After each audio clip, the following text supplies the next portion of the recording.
Hello, Will White, Solar Application Specialist here, and we're going to talk about the questions to ask when speaking to customers to qualify what Fluke tools could be good options for them. The first thing to ask is what market segment are they working in?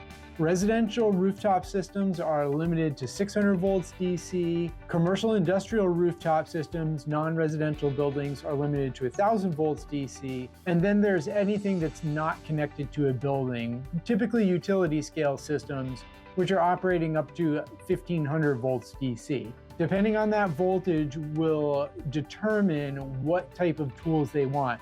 Here we've got a couple of clamp meters. We have a 600 volt rated 325. We have a 1000 volt rated 378, and we have a 1500 volt rated 393. Different uses for different market segments. So that's a good question to start with. The next is what type of testing are they doing?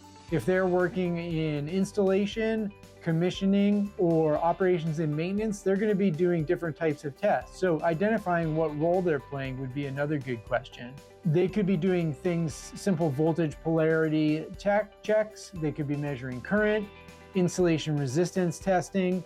A lot of companies, especially on the commercial, industrial, and utility scale, are using thermal imaging to identify problems both with electrical equipment and with the modules themselves.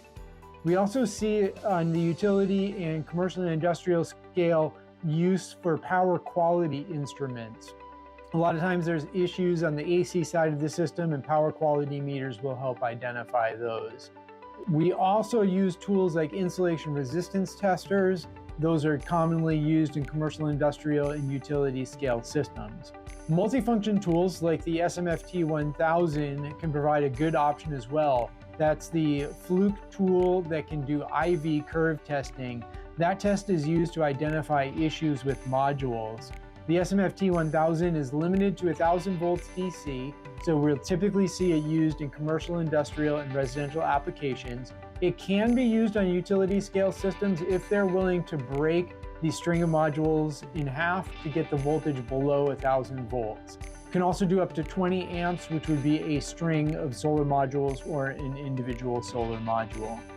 I hope this gave you some good ideas of things to ask for when you're talking to customers to identify sales opportunities in the solar industry.